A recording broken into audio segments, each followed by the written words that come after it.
Hello friends, welcome back to our channel. Friends, આજે આપણો જે વિષય છે તે આવનારી ગુજરાત સિવિલ જજની પરીક્ષા માટે ખૂબ જ મહત્વનો વિષય છે. અને આજે આપણે ટ્રાન્સફર ઓફ પ્રોપર્ટી એક્ટ 1882ના મોસ્ટ ઇમ્પોર્ટન્ટ સબ્જેક્ટ જે વાત કરે છે ગિફ્ટ, એટલે કે જેને આપણે કહીએ છીએ બક્ષિસ. તો ફ્રેન્ડ્સ, ગિફ્ટ વિશે હું આજે વાત કરવાનો છું. આપ સૌને સિમ્પલી સમજાવી દેવાનું છું ગિફ્ટ વિશે. ટ્રાન્સફર ઓફ પ્રોપર્ટી એક્ટના ચેપ્ટર નંબર 7માં ગિફ્ટ વિશેની તમામ જોગવાઈઓ છે, કલમ નંબર 122 થી 129 સુધીમાં. અને ગિફ્ટની ડેફિનેશન શું છે, ગિફ્ટ કઈ રીતે ટ્રાન્સફર થઈ શકે, ગિફ્ટનો સ્વીકાર જે છે ક્યારે થયો કહેવાય, ખાસ કરીને ગિફ્ટ કમ્પ્રાઇઝ થઈ શકે ફ્યુચર પ્રોપર્ટી માટે.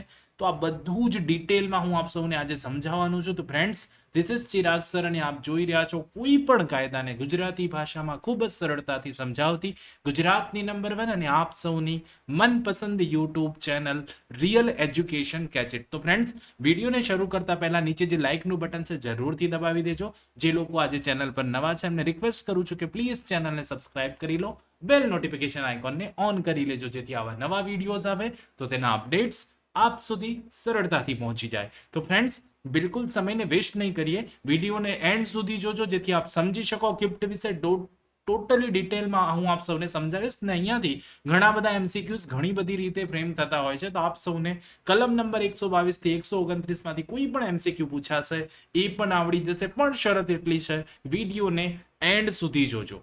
ઓકે ફ્રેન્ડ્સ, તો વાત કરું ગિફ્ટની, તો અહીંયા ખાસ કરીને ગિફ્ટ વિશેની જે જોગવાઈ છે એ ક્યાં આપવામાં આવી છે, ટીપી એક્ટના ચેપ્ટર નંબર 7માં. અહીંયાથી પણ એમસીક્યુ બને તો આપ સૌને આવડવું જોઈએ. ચેપ્ટર નંબર 7 ઓફ ગિફ્ટ વિશે જોગવાઈ છે અને કલમ નંબર 122 થી કલમ નંબર 129 સુધી. એ તો હું પહેલા પણ જણાવી ચૂક્યો છું આપ સૌને.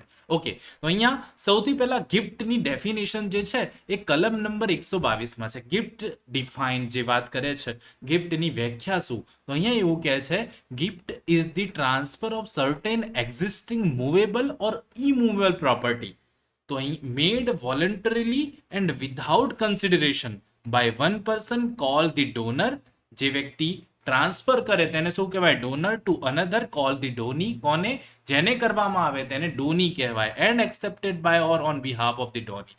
જેને એક્સેપ્ટ કોણ કરે, એ ડોની કરે અથવા તેના બિહાફ પર કોઈ પણ વ્યક્તિ. તો ગિફ્ટ કોને કહેવાય, તો ગિફ્ટ જે છે એ transfer of certain existing movable or immovable property, જે હયાત છે તેવી કોઈ પણ મૂવેબલ કે ઇમૂવેબલ પ્રોપર્ટી જે છે એનું ટ્રાન્સફર જે છે કે જે વોલન્ટરીલી વિધાઉટ કન્સિડરેશન કરવામાં આવે, સ્વેચ્છાપૂર્વક એને કોઈ અવેજ વિના એક વ્યક્તિ જે કરે એને ડોનર કહેવાય અને જેને કરે એ વ્યક્તિને ડોની કહેવાશે. ક્લિયર?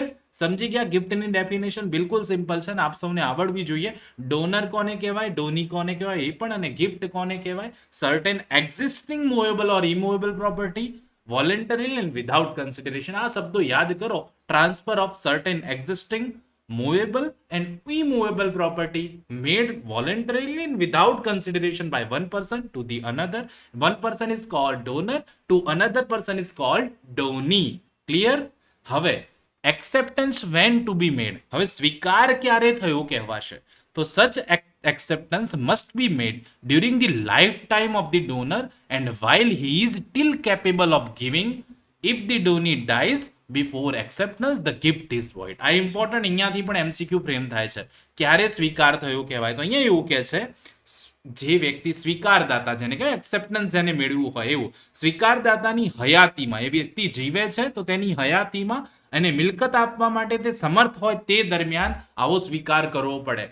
એક તો એની જિંદગીમાં એ જીવતો હોય, હયાત હોય ત્યારે કરવાનો રહેશે, અને બીજું શું કહે છે, એ કેપેબલ હોય, સમર્થ હોય, સક્ષમ હોય તો તેનું એક્સેપ્ટન્સ ક્લિયર થયું ગણાશે.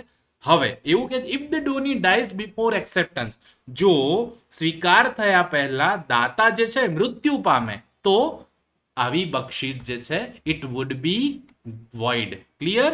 The gift will be void. આ ઇમ્પોર્ટન્ટ, અહીંયાથી એમસીક્યુ ફ્રેમ થઈ શકે. તો આ 122 સેક્શન છે ને ટીપીએક ની, બહુ જ ઇમ્પોર્ટન્ટ છે.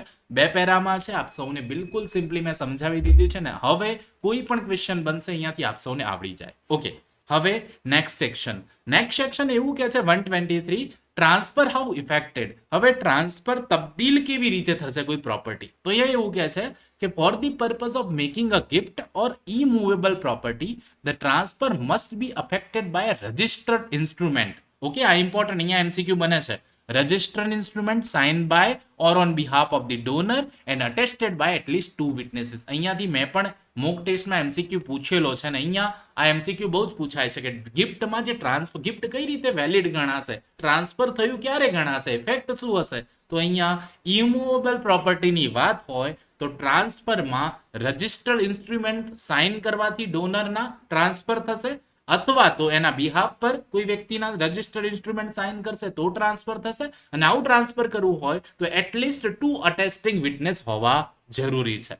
Okay, for the purpose of making a gift of movable property, અહીંયા આપણને શું કીધું, ઇમૂવેબલ પ્રોપર્ટીની વાત કરી.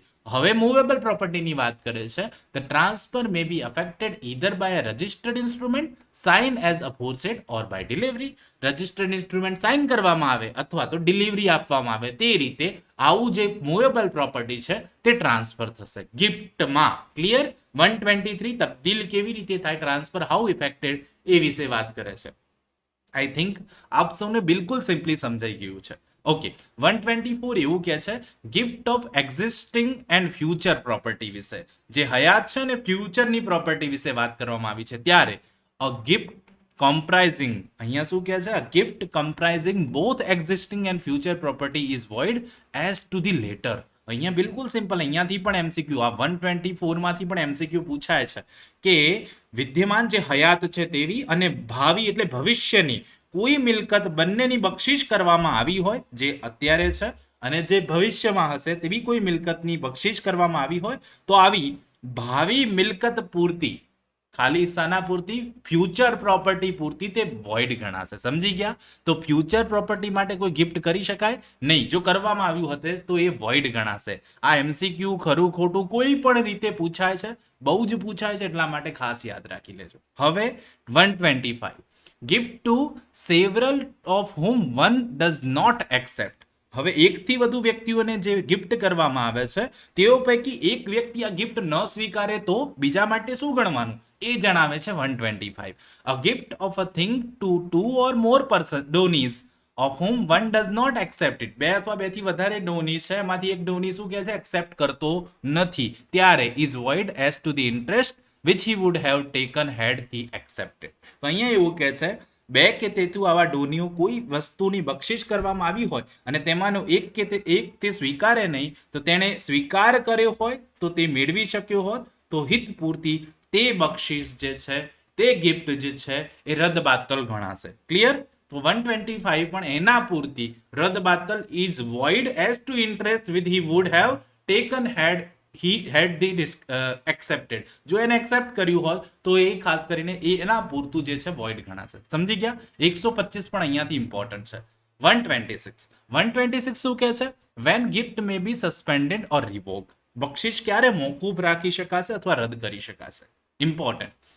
The donor and donee may agree that on the happening of a specified event which does not depend on the will of the donor, it shall be suspended or revoked, but a gift which the parties agree shall be revoked wholly or in part at the mere will of the donor is void wholly or in part as the case may be. તો અહીંયા એવું કહે છે ક્યારે રદ કરી શકાય ને ક્યારે રિવોક થઈ શકે. તો અહીંયા એવું કહે છે કે જ્યારે ડોનર અને ડોની એવી કબૂલાત કરી શકશે કે ડોનર જે વાત હતી કોણ, ડોની, એગ્રી થાય, દાતાની ખાસ કરીને ડોનરની ઈચ્છા ઉપર આધાર રાખતો ન હોય એવું કોઈ પણ બનાવ બને તો બક્ષિશ મોકૂફ રહેશે અથવા રદ થશે, એવું એ બંને એગ્રીમેન્ટ કરી શકે. ક્લિયર?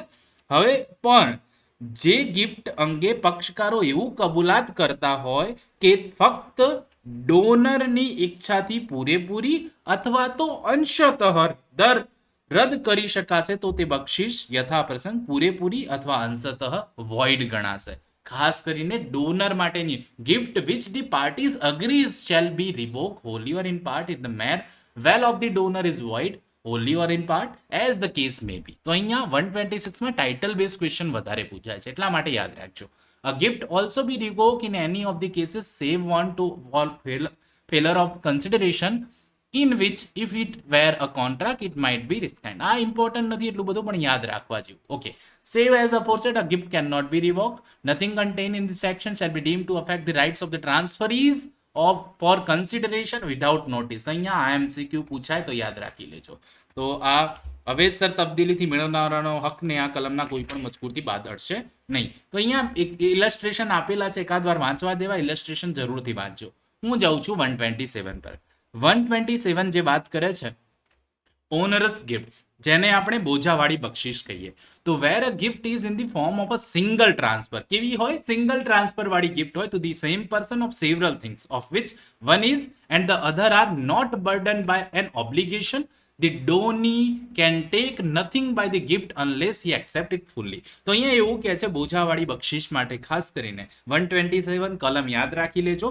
કોઈ બક્ષિસ એક જ વ્યક્તિને કરી આપેલી એકથી વધુ વસ્તુઓને એક જ તબદીલી રૂપે હોય અને તેમાંથી એક વસ્તુ ઉપર કોઈ જવાબદારીનો બોજો હોય અને બીજી ઉપરના એક પર જવાબદારી નાખેલી હોય. ઘણી બધી વસ્તુઓ ટ્રાન્સફર કરવામાં આવી હોય, એક પર જવાબદારી હોય અને બીજી શું હોય? જવાબદારી ન હોય. તો જે ડોનર છે જો તે બક્ષિસ પૂરેપૂરી સ્વીકારે નહીં તો તે કંઈ પણ મેળવી શકે નહીં. જો એ પૂરું ના સ્વીકારે અને પાર્ટલી સ્વીકારે તો કંઈ મેળવી શકશે નહીં. Where a gift is in the form of two or more separate and independent transfer. હવે બે કે બેથી વધારે શું હોય? સેપરેટ ઇન્ડિપેન્ડન્ટ ટ્રાન્સફર છે to the same person several things. The donee is at liberty to accept one of them. તેમાંથી તે ગમે તે એક લઈ શકે and refuse the other, અને બીજીને રિફ્યુઝ કરી શકે. Although the former may be beneficial and the later onerous. ભલે બીજી એમાંથી બેનિફિશિયલ હોય અને કોઈક એમાંથી ઓનરસ હોય, બોજાવાળી હોય, તો પણ કરી શકે. તો સેકન્ડ નંબરમાં કરી શકે, ફર્સ્ટ નંબરમાં નહીં કરી શકે. એક્સેપ્ટ એ વિશેની વાતો છે. 127 બિલકુલ સિમ્પલ છે. ઓકે, અહીંયા ડિસ્ક્વોલિફિકેશનની વાત કરવામાં આવી છે. Donyi does not competent to contract and accepting property burdened by any obligation is not bound by his acceptance, but if after becoming competent, A competent ના હોય કોન્ટ્રાક્ટ કરવા માટે, ડિસ્ક્વોલિફાઈ ગણાશે. પણ જો એ કોન્ટ્રાક્ટ માટે સક્ષમ બની ગયો તો અને ઓબ્લિગેશન જાણે છે તો he restrain the property given, he becomes bound. એ પછી બાઉન્ડ બની જશે. ઓકે, તો ઓનરસ ની વાત છે 127 માં, યાદ રાખી લેજો. ત્યારબાદ 128 જે છે ટાઇટલ બેઝ ક્વેશ્ચન પૂછાય છે, યુનિવર્સલ ડોની કોને કહેવાય? તો યુનિવર્સલ ડોનીની વાત છે. તમામ મિલકતનો આ દાતા જે છે એ subject to the provision 127 where the gift consist of the donor's whole property, ડોનરની સમગ્ર પ્રોપર્ટી માટે ગિફ્ટ કન્સિસ્ટ કરવામાં આવ્યું છે તો the donee is personally liable for all the debt due by liabilities of the donor at the time of the gift to be extent of the property comprised therein. તો જેના જે પણ કોઈ date હોય, જે પણ કોઈ લેણી રકમ હોય, એ બધી જ પર્સનલી વ્યક્તિ જેને ગિફ્ટ કરવામાં આવી છે તે લાયેબલ ગણાશે. 128 યુનિવર્સલ ડોનીની વાત છે. તો તમામ દેવા અને તમામ જવાબદારી માટે આવી બક્ષિસવાળી મિલકત પૂરતો દાતા જાતે જવાબદાર ગણાશે. 128 મોસ્ટ ઇમ્પોર્ટન્ટ MCQ ફ્રેમ થાય છે. ઓકે, 129 ની વાત કરું, saving of donations, mortis causa and Mohammedan law. તો અહીંયા એવું કહે છે nothing in this chapter related to gifts to movable property made in contemplation of death or shall be deemed to affect any rule of Mohammedan law. તો અહીંયા એવું કહે છે મૃત્યુ સમયે કરેલી જંગમ મિલકતની જે પણ કોઈ બક્ષિશો છે એ આ પ્રકરણના કોઈ પણ મજકૂરને સંબંધ નથી એને, અને આવા મુસ્લિમ કાયદાના કોઈ પણ નિયમને તેનાથી અસર થશે નહીં તેમ ગણાશે. અસર થાય છે એમ ગણાશે નહીં. ક્લિયર? એટલે અહીંયા સેવિંગ્સ આપવામાં આવ્યું છે 129 માં મોર્ટિસ કોઝા અને ખાસ કરીને મોહમ્મદન લો માટે. તો આઈ થિંક બક્ષિસ વિશે એટલે કે ગિફ્ટ વિશે હું આપ સૌને ક્લિયરલી સમજાવી ચૂક્યો છું ને આપ સૌને ખબર પડી પણ ગઈ હશે. જો આપ સૌને બિલકુલ સિમ્પલી ગિફ્ટ વિશે ખબર પડી ગઈ છે, MCQ માઇન્ડમાં ક્લિયર છે, તો પ્લીઝ આ વિડીયોને નીચે લાઇકનું જે બટન છે દબાવી દેજો. ચેનલ પર નવા હો તો પ્લીઝ ચેનલને સબસ્ક્રાઇબ કરી લેજો, બેલ નોટિફિકેશન આઇકોનને ઓન કરી લેજો, જેથી આવા નવા વિડીયોઝ લાવું તો તેના અપડેટ્સ આપ સુધી સરળતાથી પહોંચી જાય. તો ફ્રેન્ડ્સ, આવા જ નવા વિડીયો સાથે ફરીથી બહુ જલ્દી મળીશું. ત્યાં સુધી જોતા રહો અમારી channel real education catch it. ખૂબ ખૂબ ધન્યવાદ, ખૂબ ખૂબ આભાર.